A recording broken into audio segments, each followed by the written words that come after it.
Assalamualaikum warahmatullahi wabarakatuh. Ketemu lagi dengan Bapak dengan materi pendidikan olahraga dan kesehatan.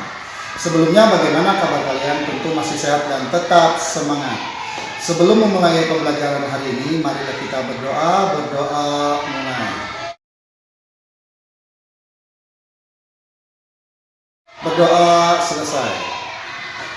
Materi hari ini yaitu tentang kebugaran jasmani. Sekarang Bapak akan menjelaskan sedikit tentang aktivitas kebugaran jasmani. Aktivitas kebugaran jasmani adalah melakukan kegiatan berolahraga sehari-hari sesuai dengan kemampuan dan lingkungan sekitar kita. Untuk lebih jelasnya, marilah kita lihat video berikut. Oke, Bapak akan menyampaikan materinya ya. Kebugaran jasmani.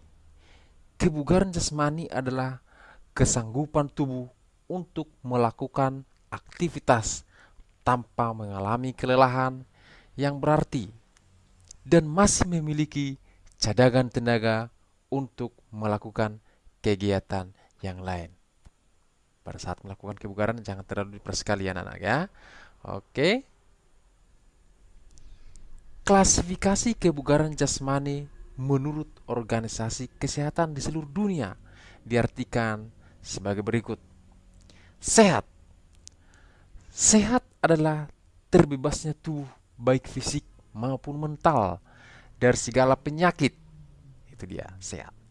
Bugar. Bugar adalah kemampuan seseorang untuk melakukan aktivitas sehari-hari secara maksimal dan masih mempunyai cadangan tenaga tanpa mengalami kelelahan yang berlebih. Itu dia.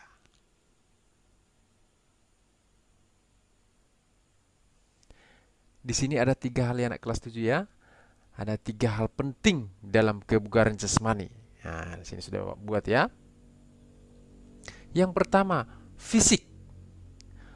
Fisik berhubungan dengan otot, tulang, dan bagian lemak. Itu dia. Yang berikutnya, fungsi organ. Fungsi organ berhubungan dengan efisiensi sistem jantung, pembuluh darah, dan paru-paru atau pernapasan. Respon otot. Respon otot berhubungan dengan kecepatan, kelenturan, kelemahan, dan kekuatan. Kebugaran jasmani yang dibutuhkan oleh setiap orang berbeda-beda, tergantung sifat tantangan fisik yang dihadapi. Oke, anak kelas 7 perhatikan. Di sini sudah Bapak buat juga ya. Terdapat 10 unsur komponen penyusun kebugaran jasmani. Oke, yang pertama, kekuatan atau strength. Yang kedua, daya tahan atau endurance. Yang ketiga, daya otot atau muscle power. Yang keempat, kecepatan. Yang kelima, daya lentur atau flexibility. Yang keenam, kelincahan atau agility. Yang ketujuh, koordinasi atau coordination. Yang ke-8, keseimbangan atau balance. Yang ke-9, ketepatan atau accuracy. Yang terakhir, reaksi atau reaction. Itulah 10 unsur komponen penyusun kebugaran jasmani. Oke. Kita akan bahas satu-satu ya. Yang pertama, kekuatan, terus straight.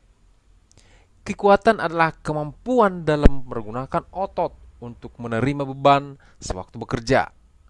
Kekuatan otot dapat diraih dari latihan dengan beban berat dan frekuensi sedikit. Bentuk latihan kekuatan. Squat jump melatih kekuatan otot tungkai dan perut. Push up melatih kekuatan otot lengan. Sit up melatih kekuatan otot perut.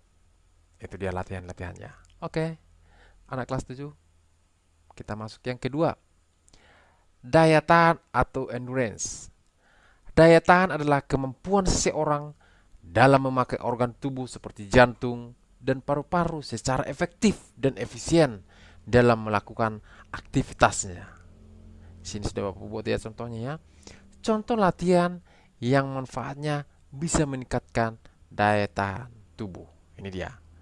Lari 2,4 km, lari 12 menit, lari naik tangga dan turun bukit. Itu dia. Naik tangga, turun tangga, atau turun bukit. Itu dia. Yang ketiga, daya otot atau muscular power. Daya otot disebut juga daya ledak otot atau explosive power, adalah kemampuan seseorang dalam menggunakan kekuatan maksimum yang dikerahkan dalam waktu sesingkat-singkatnya. Macam-macam latihan yang digunakan. Oke, perhatikan anak kelas 7. Vertical jump untuk melatih daya ledak otot tungkai. Front jump untuk melatih kemampuan otot betis dan tungkai. Sit jump melatih daya ledak otot tungkai dan paha. Itu dia. Khusus untuk anak yang kelas 3, yang nomor 3. Yang nomor 4, kecepatan atau speed. Kecepatan merupakan kemampuan seseorang dalam melakukan gerakan berkesinambungan dalam waktu sesingkat-singkatnya. Bentuk latihan yang dilakukan untuk meningkatkan kecepatan adalah berlari 50 sampai 200 meter. Oke, sama itu dengan sprint ya. 50 sampai 200 meter ya. Biasanya sprint 100 meter, 200 meter, 400 meter. Ini 50 sampai 200 meter ya.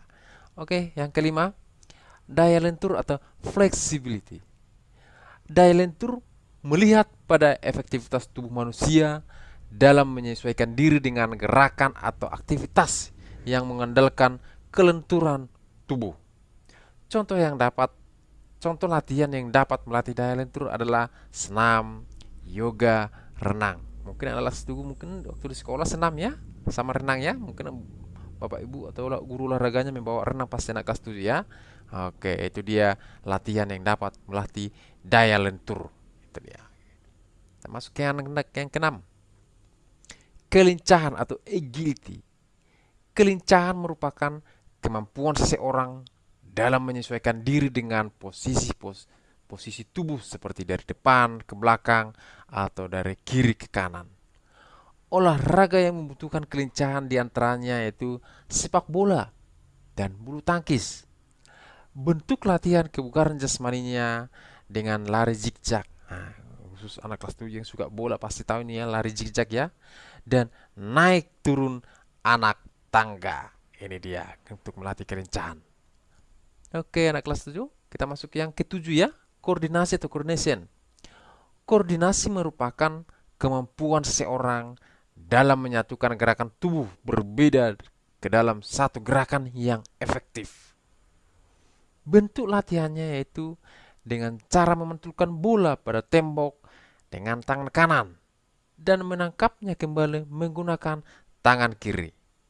Membutuhkan kemampuan gerak insting yang kuat dan juga konsentrasi yang tinggi. Itu dia, konsentrasi yang tinggi, jangan berhayal ya kelas 7 ya. Oke, kita masuk yang berikutnya ya, ke-8, keseimbangan atau balance. Keseimbangan merupakan kemampuan untuk mengendalikan organ dan syaraf otot sehingga bisa mengendalikan gerakan tubuh yang baik. Senam dan loncat indah merupakan olahraga yang mengandalkan keseimbangan.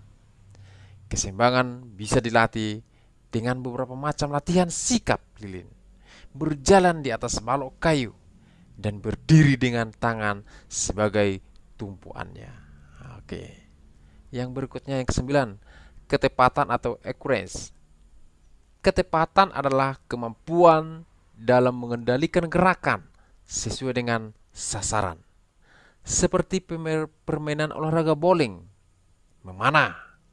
Salah satu latihan untuk melatih ketepatan yaitu melempar bola pada keranjang atau sasaran tertentu. Seperti main bola basket ini ceritanya anak kelas 7 ya. Yang ke-10, reaksi atau reaction.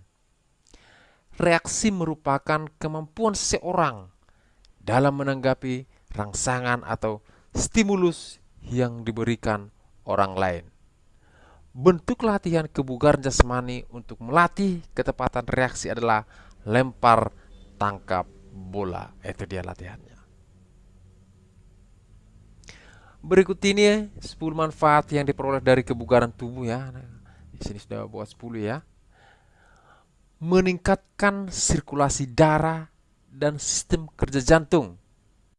Itu dia yang pertama, manfaat kebugaran ya. Oke, Bapak akan bacakan lagi berikutnya. Yang kedua, meningkatkan stamina dan kekuatan tubuh sehingga tubuh menjadi lebih energik ya. Yang ketiga, kemampuan memiliki pemulihan organ-organ tubuh secara tepat setelah latihan. Jadi yang ketiga. Yang keempat, memiliki respon tubuh yang tepat. Jadi ya. Yang berikutnya, mengurangi risiko obesitas. Nah, mungkin ada anak kelas 7 yang obesitas ya. Obesitas itu yang gemuk ya, anak kelas 7 ya. Nah, bisa mengurangi risiko obesitas ini. Yang berikutnya, mencegah penyakit jantung. Nah, makanya anak kelas 7 jangan lupa ya. Ini mencegah penyakit jantung. Yang berikutnya, menurunkan tekanan darah tinggi. Iya. Yang berikutnya, mengatasi depresi. Yang berikutnya, meningkatkan energi. Nah, ini dia. Yang terakhir adalah terhindar dari osteoporosis atau tulang keropos. Setelah melihat video tadi, Bapak harap siswa dan siswi dapat memahami dan mengerti apa itu aktivitas kebugaran jasmani. Sebelumnya, Bapak sudahi dulu. Assalamualaikum warahmatullahi wabarakatuh.